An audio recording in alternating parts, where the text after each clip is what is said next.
não parar, não precipitar e não retroceder.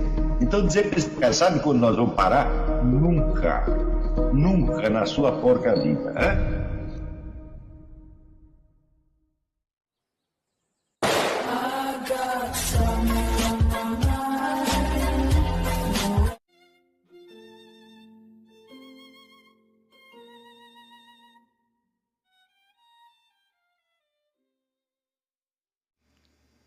E aí pessoal, tranquilo?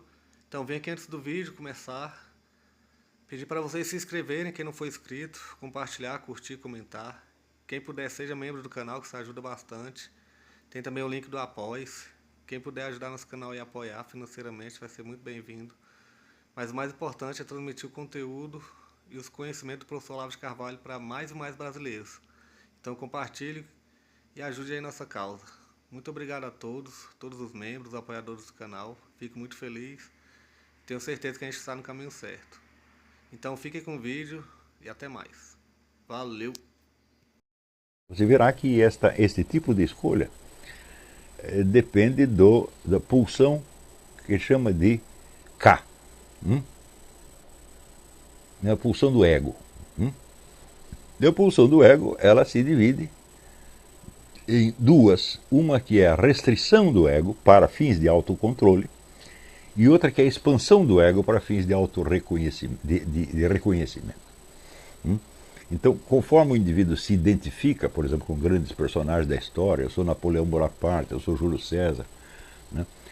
Outro dia mesmo eu estava lendo aí do General Patton, ele acreditava em reencarnação e ele acreditava que ele tinha sido todos os grandes guerreiros ao longo do tempo. Então, isso é evidentemente uma expansão do ego. O ego se dissolve numa figura múltipla, né, onde incorpora uma série de valores. Mas justamente quando o indivíduo entra por esse lado, ele perde o controle do fluxo dos acontecimentos e ele está lidando num terreno movediço, por assim dizer. Não é isso? Quer dizer, a sua vida é orientada, vamos dizer, por intuições vagas, sonhos, sentimentos, etc, etc. Então existe a pulsão de ego contrária, que é de restrição. Reduzir o ego à sua mínima expressão para você ter controle, que é justamente o dos homens da lógica, da matemática, etc, etc.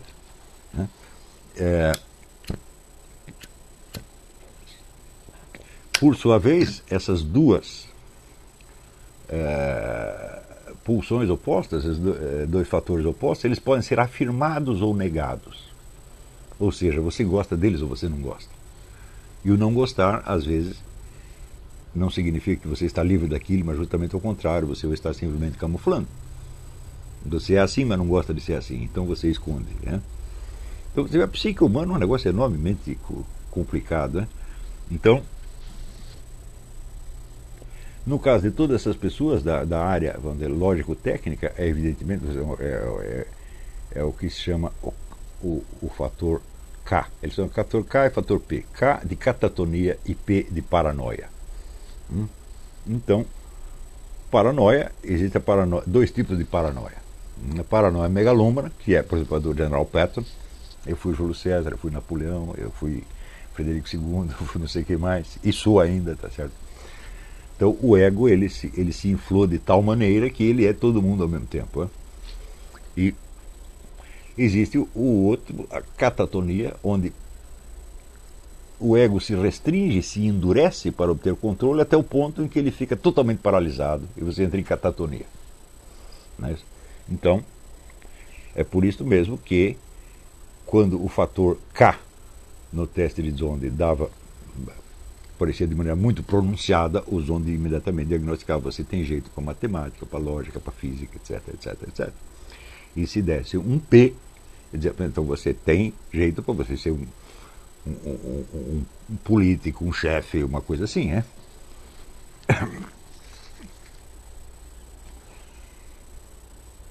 Então,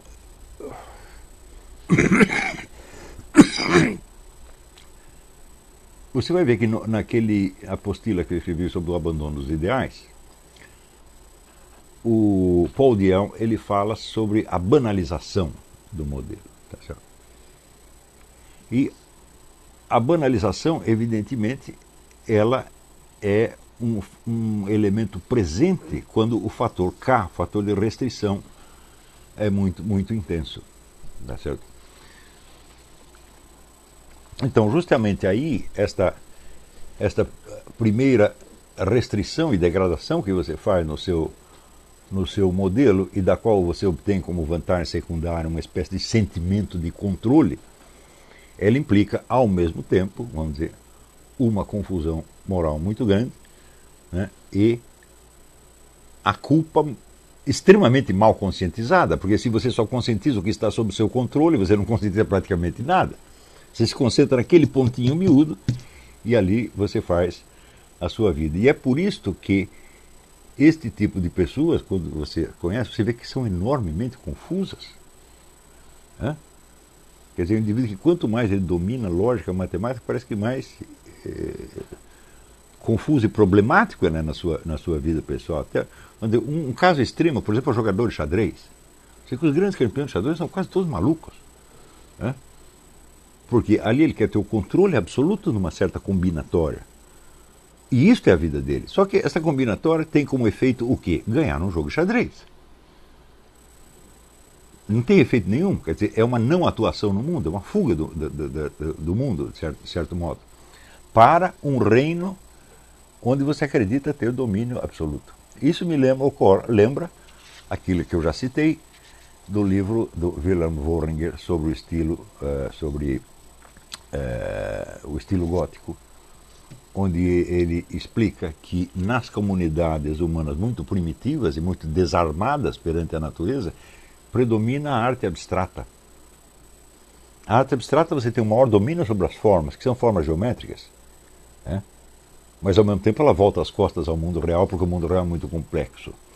E ele diz que só aparece uma representação do mundo real, do mundo da natureza, nas comunidades mais avançadas e seguras de si, onde o medo da natureza já acalmou, então elas podem se voltar para a natureza como objeto de contemplação estética, não como objeto de medo e terror. Eu também me lembro da conversa que eu tive com Orlando Vilas Boas, e ele dizia, você pensa que índio gosta de mato? Índio tem terror de mato. Eles nunca vão para o mato. Só vai os caras que são muito experientes, que já aprenderam com outro, o resto fica tudo fechado na tábua. A tábua é um círculo. Né? Então, quer dizer, o círculo já é uma forma geométrica perfeita. Você está protegido dentro do círculo. Não é isso? Só que esse círculo às vezes funciona como o círculo do peru bêbado. Né?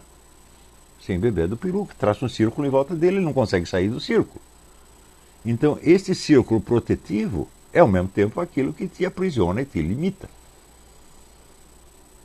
Então entendendo todo este jogo, ao mesmo tempo é assustador e é maravilhoso, porque com toda a complexidade da psique humana. Então, não é impossível você fazer então uma espécie de uma tipologia dos fracassos existenciais e dos modelos de culpa que aparecem. Alguns modelos derivados do fracasso existencial real, que o indivíduo tinha um ideal e não conseguiu realizá-lo. É o feijão e o sonho. Né? Outro tipo é quando você já teve, vamos dizer, uma degradação preventiva, quer dizer, você baixa o nível do ideal porque você acha que assim você o torna mais realizável, o que é absolutamente falso. É sempre falso. Quer dizer, você está confundindo o pessimismo com o realismo. Né? É isso. E no caso, vamos dizer, do fracasso existencial real, o fracasso é tanto mais provável quanto mais ele depende de fatores externos, evidentemente. Por exemplo, se você deseja ser um escritor, eu digo, bom, o que você quer ser? Você quer produzir uma obra perfeita? Ou você quer ter milhões de leitores, ter milhões de resenhas favoráveis, vender milhares de livros? O que você quer? Você quer, por exemplo, você quer a vida, você quer a literatura, mas você quer a literatura ou você quer o que se chama vida literária? Né? Hoje em dia, o conceito de escritor é exclusivamente baseado na vida literária. Quer dizer, uma profissão como qualquer outra. Os camaradas já fazem planos de quantos livros eles vão publicar por ano e produzem aquilo e têm que publicar um livro de X em X tempo para não perder o público, etc, etc, etc. Quer dizer, são ocupações que normalmente seriam da vida editorial e que se incorporam, então, no projeto de vida do escritor. Então a possibilidade de fracasso é imensa, né? Porque nem todo mundo pode ser o Paulo Coelho, não é isso? Agora, se você tem uma dedicação exclusivamente à arte literária, então você não se incomoda de que a sua obra seja até publicada póstumamente, desde que ela esteja perfeita, né? É o caso do Gattopardo, o Tomás de Lampedusa. Ele era um conde e ele ficou escrevendo esse livro, que é uma maravilha. O livro só foi publicado depois que ele morreu. Ele era um conde, um homem rico, ele não precisava disso, mas ele queria ser um grande artista e ele foi, de algum modo. Você vê que às vezes pessoas, por exemplo, você estuda a vida do Lima Barreto, você vê a luta dele pela perfeição na arte, a perfeição que ele nunca alcançou, na verdade. Mas a luta era muito sincera, tá certo? E você não vê ele em nenhum momento preocupado com a sua carreira. Aliás, a carreira dele sempre foi para o buraco, né?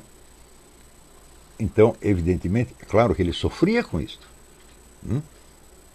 Não tinha dinheiro, vivia numa posição social humilhante, tudo isso é extremamente incômodo. Mas você não vê essa culpa existencial profunda nele.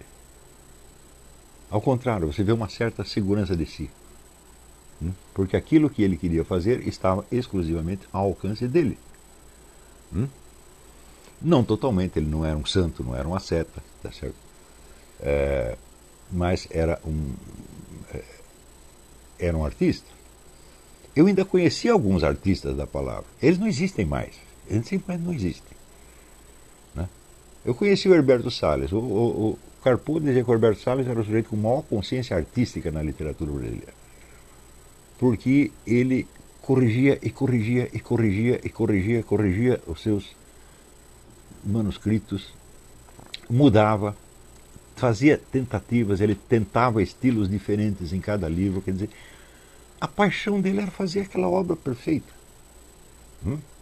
Por coincidência, fez sucesso também, tá certo?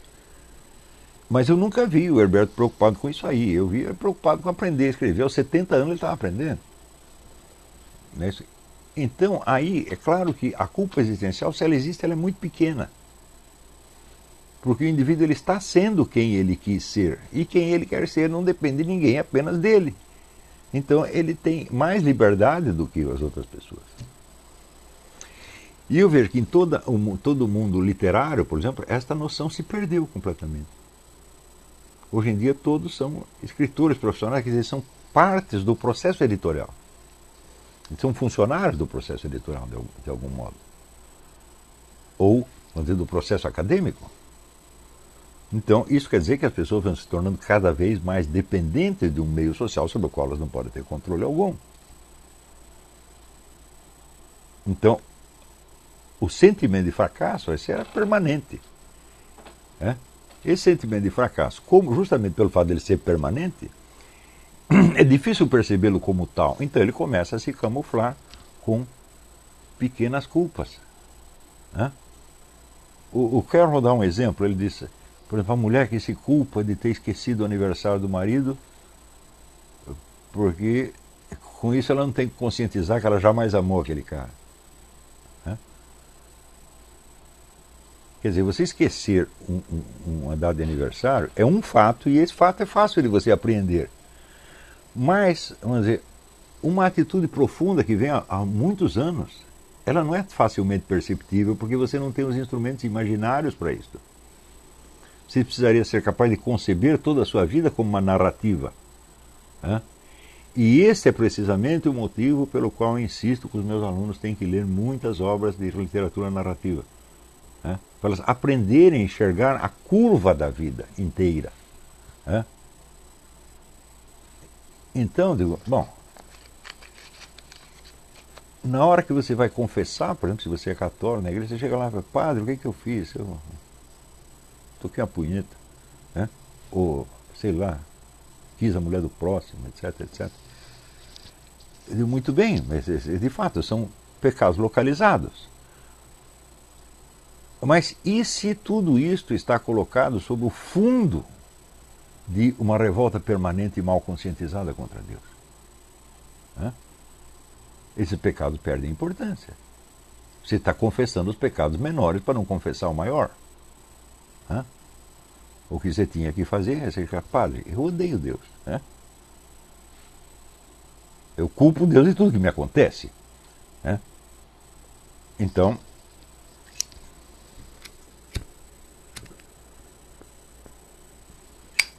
esses problemas surgiram com muita clareza quando eu achava que ia morrer, porque tinha que fazer uma operação, e os médicos disseram, essa operação é perigosíssima.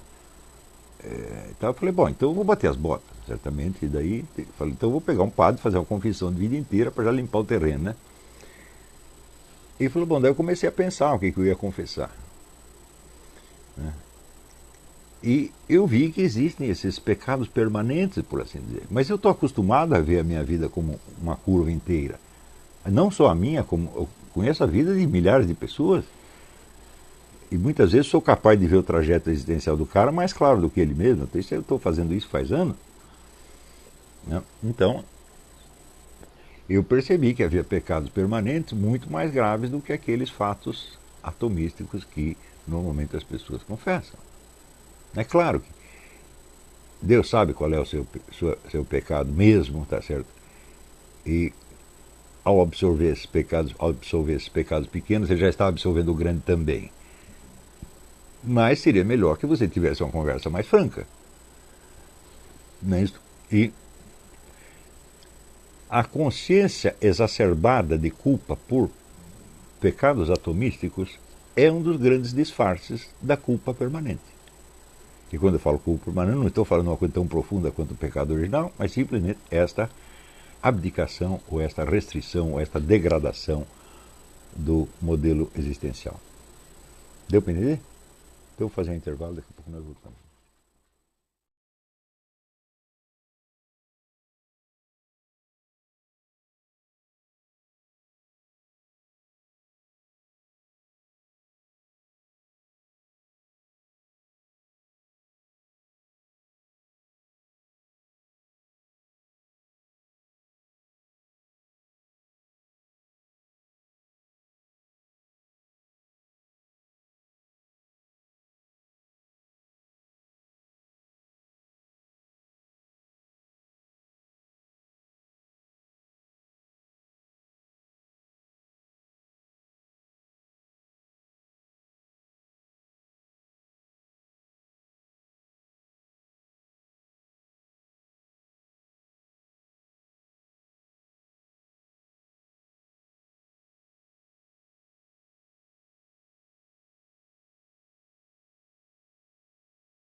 Chegamos a mais um final de uma aula, de um vídeo. Espero que tenham gostado. Quem não se inscreveu ainda, se inscreva, compartilhe, comente. Ajude o nosso canal, apoie, seja membro. E ajude o nosso canal a chegar a cada dia a mais brasileiros que precisam muito do conhecimento do professor Olavo de Carvalho. Então é isso aí, fique com Deus, até o próximo. Valeu! Então é isso aí, pessoal, que é o nosso canal, que são alguns livros que eu já li. A maioria foi doação, mas alguns eu adquiri, professor Olavo de Carvalho. Alguns livros se perderam aí que eu emprestei, professor Alexandre Costa, a Bíblia Sagrada. 10 lições sobre Karl Marx. Indico a não ler esse livro, que é muito ruim mesmo. Alguns pensadores aqui que realmente, como o professor Olavo de Carvalho disse, não são pensadores. Valeu, tamo junto aí. Apoie nosso canal, seja membro.